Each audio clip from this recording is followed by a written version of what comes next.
biggest reason the Nuggets just absolutely dominated last night? Well, since the Heat are they're great benefactors, they let people go get 41 and 11, so they decided last night to let two teammates go get 30-point triple-doubles. I didn't realize this. I knew it was the first time in playoff history, but it's the first time in the history of the NBA that two teammates had 30-point triple-doubles. That's crazy. It's crazy.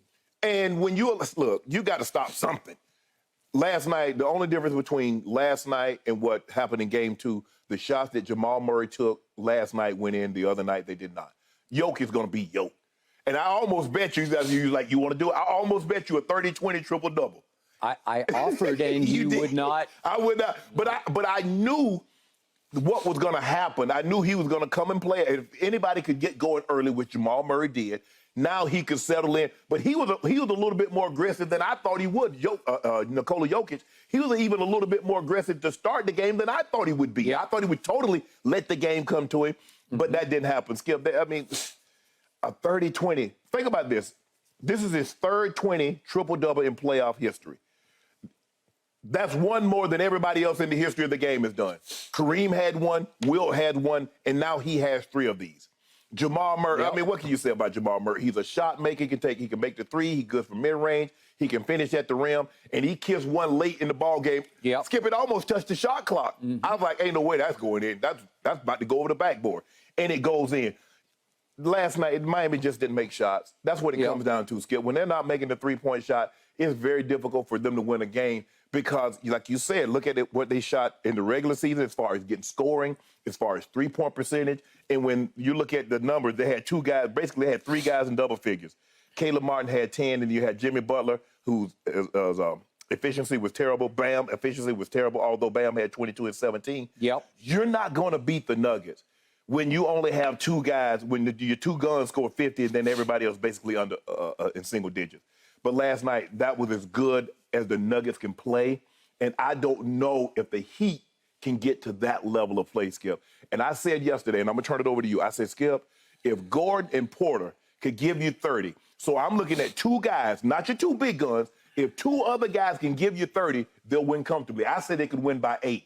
Well, Braun gave you 15, Gordon gave you 11, that's 26. Okay. They won by 15. They did. I just don't know, Skip, if Miami has enough firepower on a consistent basis. Now, if you tell me that Caleb Martin's going to come out there in Game 4, Skip, and he's going to make 5 threes, and Vince is going to give you 4 threes, and Strus is going to give you 3, and Duncan Robinson, I say, okay, Skip, you got a chance.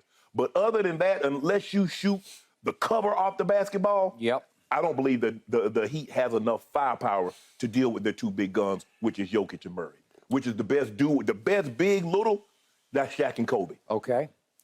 To your point, I remind everyone, Tyler Hero averaged 20 points a game for this team during the regular season. In Game 1 of the playoffs, not the play-in, but the playoffs, against Milwaukee, at Milwaukee, he broke his shooting hand. Right. I thought maybe he would be back last night. He's not back. I don't know if he's going to come back for Game 4, but when you talk about sheer firepower, he's firepower because he's a former Sixth Man of the Year. If you can average 20 a game, you have some element of all-star-ish firepower, right? Yes. Okay, so they miss that in crucial situations when the undrafteds all go cold, all on the same night. You miss somebody who was drafted in the first round out of Kentucky who's a legitimate star power player. You definitely use this 20 points right now. I got you. Okay. All your points, obviously, very valid. I give it up to Joker because it's almost ho-hum now. It's like ho-hum, ho-hum. Score, score, ho-hum, ho-hum, ho. He ho-hummed him to death because he just keeps on keeping on. And the stats just pile up, and nothing looks all that spectacular, all extremely creative and clever. And yet, you look up, I didn't even, when I looked up in the third quarter, I said, wait, he's got that many? He's got that, and he's got that? And I thought, I couldn't even remember the assists, and then they pile up, and wait, he's got that many? Yeah, he almost had a triple-double at the half. At the halves. Gotcha. Now, the only number I care about, leaping off the page, I'm going to get to Jamal in just a moment, but The first number that leaps off my stat page to me is 58-33. I consider that the final score. Yeah, you got crushed in the glass. 58-33. Are you kidding me? They lost the rebounds 58-33. No rebounds, no rings. Famously said by the godfather of the Miami Heat when he was a coach, Pat Riley. Right. He is known for no rebounds, no rings. Mr. Sharpe, rebounds come from position, but in the end, they just come from guts, effort, desire. I want the ball better, worse than you do, right? Yep. 58-33. I forgot to even look at points in the paint here. This is the first time I'm looking at it. 60-24, isn't it? Okay, 60-34. Okay. Well, second chance points, 14-7. But look, the quote of the night came from the leader of the Heat, Jimmy Butler, who said, and I quote after the game, "Maybe we thought we had done something." That's how they played last night, and that's not who they are. They thought they had actually done something in Denver by stealing the game in the fourth quarter with that flurry by Duncan Robinson and hanging on for dear life, and Jamal was a little wide left on his three that would have sent it to overtime. And they come home 1-1, and it looked like they thought they were actually in control enough they could put it on cruise control. No. They thought in the first game of the play-in they could put it on cruise control at home. And what happened to them? Right. The Atlanta freaking Hawks annihilated them by beating them on the boards 63-39. 63 to the Hawks did. And then they faced do or die against the Bulls, and they're down 3 with 3.5 minutes left. Strus hits a 3, and then Jimmy took over, and they barely survived that because they're not that talented. No. They have to do it the hardest way. As Spo keeps saying, we always do it the hardest way. Well, the hardest way means the littlest way. It means you scratch and claw, you scrap for loose balls. Shannon, it was clear to me from the outset that Denver was playing for its life as opposed to the Heat, the 8-seed frauds that they can be turned into, playing for their life. But I think you have to. Yeah, I think you can agree that a part of you are going to have a letdown if you go on the road, you steal the game, and then you come home. Okay. You think, man, our crowd going to be rocking, and you don't come out with that same fervor. Okay, I got you. So the Heat actually started off pretty well because they were ahead, and we went deep into the second quarter. Right. And they're ahead, and they're hanging in, and all of a sudden, Caleb Martin, we had a sighting after he scored 3 and 3 in the first 2 games in Denver, and he had migraine problems. Says he's completely healthy, and he goes on an 8-point flurry, and all of a sudden, I look up, and there's the bam slam that comes at 3:18 left in the second quarter that put, would you believe the home team was ahead 44-42. So they're still doing okay. This is 3:18 left in the second quarter, right? And then I'm going to show you one shot by Jamal that changed the night, but he had a whole bunch of shots in the first and the second quarter. Let's see the one shot. This is the go-ahead shot right here by Jamal.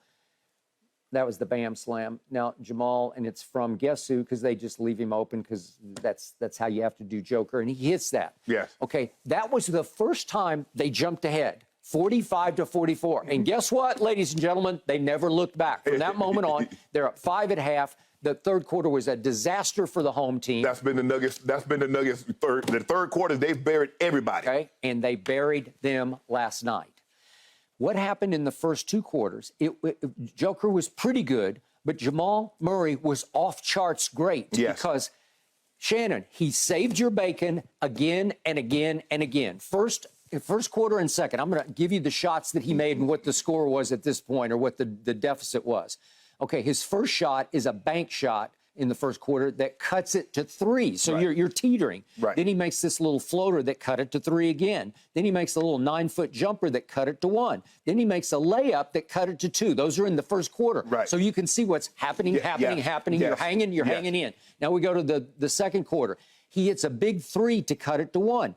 He hits another 3 that you're starting to roll here that puts you up 4. Then he makes a free throw that ties the game. Right. This is during the Caleb Martin outburst. Right. Then he makes the 3 I just showed you to go up 1. Then he makes another driving layup shot to put you up 3, never look back. How crucial were you? Want to talk about impact points? I give you Joker. I give you all the above. He's just doing it and doing it and doing it. But if you don't have Jamal making clutch shot after momentum-saving clutch shot, you're going to be in a heap of trouble. You mentioned one of those threes in there, Skip. He hit a three with the shot clock winding down, and they were down 4. So it cut it to a one-point ball game. And you're right. He got it going early. Because if you look at it, Joke only had 10 shots at the half. He was 5 of 10, 14 points. Jamal Murray had 20 points. He had 8 of 13. So he came out ultra aggressive. That's not by accident. I think sometimes, you get into it, man, am I taking too many shots? Am I not taking enough shots? And they basically said, Mike Malone probably just told him, said, Jamal, go play. And Nikola can play off of you. Go play. Don't worry. Skip, the fourth quarter, Michael Porter Jr., I don't think he stepped on the court. He's becoming unplayable because he's lost his confidence, Skip. He's shooting and praying. Now Bruce Brown and Christian Brown and Jeff Green, they're getting his minutes. But, Skip, you can't I'm surprised it's only about 15. You let 2 guys do something that's never been done in the history of the game, and you shoot 37% from the floor, and you get out-rebounded by 25, that's normally a 30-point victory. It should have been much worse. I would agree with that. Okay, my 2 big guns, Jimmy Butler and Bam, had okay games. Because it looks okay that you wind up with 28 and 22 points, and the 22s with 17. Okay, the deficiency is no good. 18 combined of 45. 18 of 45, it's 40%, but it's not good enough because your 2 were 24 of 43. That's 56% versus the 40% that my 2 shot. Okay, that's the difference because it's just not good enough. Now, who has been the heroes of nights, of quarters? Gabe Vincent, you've been fearful of him. And Max Strus, who's made a lot of big shots here and there for this team. Gabe Vincent and Max Strus last night combined to go 3 of 17 total and 2 of 10 from 3. Well, I can tell you what's going to happen. You're going to get hurt because you need somebody to step up, and neither of those 2 could step up. Caleb Martin weirdly had an 8-point burst in the second quarter, and then he's not involved in the offense after that. I keep saying, Caleb Martin, go, where find him, run a play for him or something. He scores 2 more points the rest of the game. Was he not the Eastern Conference Finals MVP? I thought he was. Well, where has he been? Well, we saw a flash, and then we saw nothing, right? Okay, so it's still not good enough. Which brings me to the one player last night that made all the difference in the world. You talked about Michael Porter Jr. needing to shoot and pray for shots. Speaking of praying, there's a kid named Christian, right? Last name Braun. He was the 21st pick in the draft this year. He's a rookie. Out of Kansas. He's out of Kansas City High School, Overland Park, where he won 3 straight state championships. So you got to say that's some credentials, right? You're involved in those. He was the state of Kansas Gatorade Player of the Year, Mr. Kansas basketball. He goes to the University of Kansas University, and leads them as a key player to the Final Four, and they win the national championship. In the championship game against Carolina, he had 12 points and 12 rebounds and was a key defender for them. He is 6'6", 220, and he is raw-boned and raw energy.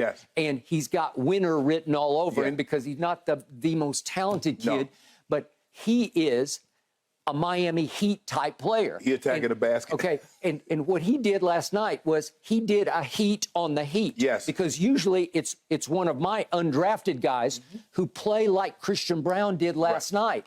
Instead, all the hard points, the ones the painful points, the ones you say, no, because you can live with Joker because you got to live with Joker. You can sometimes live with Jamal, but you can't live with Christian Brown making 7 out of 8 shots for 15 points. And I'm going to show you those 7 because you can see how he does it. It's high energy, it's high effort, it's fearless attack mode. If we could see, these are the 7 shots Christian Brown makes. Christian Brown, that's just a sweet pass from Joker. That's like unteachable, uncoachable. Then he just attacks Duncan Robinson and gets a layup. Then he goes underneath, and way to go. And here he is, he's attacking again off the zone. He was killing the zone. Then he gets a steal and a slam. Whew. And then another up and under, and made it and one, and then he's banging away. This is just attack mode. Those are Heat plays on the Heat. And every time he made one, I'm like, What do you do about that? Right. I can't overcome that. I can live with Joker. I can live with Jamal. They're going to mostly do what they did last night. But if you get 15 from him, how do you offset it? Because the game wound up a 15-point game, right? Yes. All right. I can argue that those were the difference. Because, Skip, look, there's so many eyeballs that's on Yo. So you know everybody's looking at him. Yeah. All you got to do is go to the basket. Michael Porter Jr., if you notice the difference, he's coming to the basket. Michael Porter Jr. is hanging out by the three-point line. Yeah. Well, damn, it's hard for Jokic if he's on one side of the court to whip the ball all the way to the other side. Agreed. And they're still going to be able to get there in time because the ball has to travel. Okay. Look at everything that you showed. He was coming towards the basket. They told him just attack the basket. A lot against the zone, because if you'll attack. Yes. The creases, hit the crease. You have to, because they can't stop that, because the focus is mostly on Joker. Yes. We got to keep him. We got to make sure. Don't let him get a deep catch in the lane. Correct. Make sure you keep him outside the lane when he catches the basketball. And then he did that to them. Yes. Okay, so even though Eric Spoelstra keeps saying we don't live and die by the three, I'm sorry. You do. You just do. You do. Okay, so last night they died by the three, because even though Denver didn't shoot it very well, it doesn't matter, because Joker's going to make too many twos, right? He is. Okay, so 11 of 35 for 31%. Yeah, 31.4. It's not good enough. No. 37% from the floor is not good. If I told you yesterday, or if you had told me, your team's going to shoot 37% and 31%. Well, you're going to lose. You're going to lose, because they just do. Yeah. I can show you. And by the way, I hate to bring this up, but now my Miami Heat have lost 3 straight home playoff games. 3 straight, 2 to Boston and this one. And they also lost the one that I brought up against Atlanta in the play-in game. Okay, there was the Boston game 4 that they lost 116-99 because they shot horrible. They were 8 of 32, 25% from 3. Okay, help me out. Right. You don't live and die by the 3? No, that's not part of our culture. Yes, it is. Yes, it is. You shot 27% from the 3 during the regular season, and all of a sudden, going into last night, you were shooting 39% as a team from 3, and last night you shot 31. Well, it doesn't sound that bad, but it is, because you need help me out. What if you shoot 39% last night from 3? Oh, you're definitely going to be a ball game. You're going to be in the game. You're going to hang in there. Maybe you lose it, but it's going to at least be a basketball game. Okay? Yeah, I totally agree, Skip. Because the thing is that if you really look at it, the Heat really only has one player that you can give him the ball and says, okay, go get something for yourself. Yeah. Yo can go get his own. Jamal Murray can damn sure go get his own. So everybody else is dependent on Jimmy or someone facilitating something for them. Yeah, and listen, the Nuggets did a way better job of contesting threes. Yes. I saw a stat this morning, like a second-level stat. I don't remember exactly what it was, but it's like 60% of the threes were contested last night, and it shows. Right. Okay? Yes. All of a sudden, they didn't fall for that curl. They got a couple of times. They got curled and they got flared back and hit a 3. But Skipper, you're not going. I don't know what they were thinking. You're not going to let 2 guys, especially those two, especially Jokić, Skip. He's already a fishing out the yin-yang. The dude shot over 60% from the floor. So you know he's going to be, if he takes 20 shots and he's shooting 60%, he's going to make 13 or 14 of those. So that's 26 points, even if you don't foul him. Okay, final point. To your point about the third quarter, Denver owns. The rebound total just for the third quarter was Denver 17, Miami 3. Help me out. 17-3 in the third quarter, and you lost 29-20, and the game was basically over. Oh, yes. But I will give the Heat this much credit. They will not roll over and die. So they stormed back, thanks to Jamal's 5 turnovers in the fourth quarter. Yeah. They did storm back enough that, would you believe that Bam had a jump shot, a pretty wide open. It was about I don't know, let's call it a 15-foot jump shot, kind of from over the wing side. And it would have cut it to 7 with 1:16 left. Well, I know it's a long shot, but 7 with 1:16 left is doable. Right. It's doable, and he missed it. Right. And then KCP made a couple of free throws, and then it just went back to 15. But my point is, they have to think, well, at least we didn't get completely embarrassed and annihilated, because it felt like it was going to be a 30-point game. Skip, you guys have to play so close to perfect in order to hang with the Nuggets, because Jimmy's going to have to be Jimmy. Your guys are going to have to knock. Gabe Vincent's going to be 5 or 10. Max Strus needs to make 4 or 7. Caleb Martin needs to make 3 or 6. I mean, you guys really have to play a damn near perfect game, because that's what has to be perfect is their effort Yes. It has to be 1,000%, Right. all out every second. You can't act like we got this because they don't got this. Right. Because, Skip, when you remember when the Lakers were winning that, you already knew Shaq and Kobe. So you know Shaq was going to give you mid-30s and probably somewhere between 15 and 20 rebounds. Yep. You know Kobe was going to do what he's going to do. Yep. So now if you don't play a perfect game, how do you match that? When you got two guys that's going to give you somewhere between 60 and 70, and Jamal Murray with 10 rebounds, Aaron Gordon had 10 rebounds. Well, if Yo gives you 20 and you got two other guys, that's 40 rebounds. If nobody else, if the other 5, 6 players don't even get a rebound. Mm-hmm.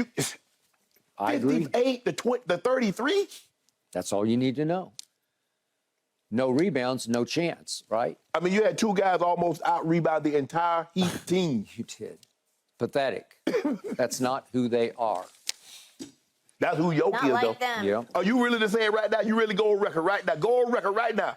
He the best player in the NBA. Go ahead and say it right now with your chest out. The MVP of this league was Joel Embiid for a reason. Where is he? For a reason. Where is he? Now, You know what? I've been looking for him. Where is he? I've been looking for him. he's healing up He looking for what? Butt kicking? from a torn ACL.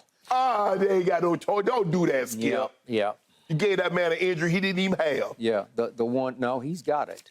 I think he scored 47 against Joker to Joker's 24 when they met head to head. You see that man? 47 to That 24. man just had 30. See, would you rather score 47 points in January or 32 points in June? Now let me know which one you would rather do.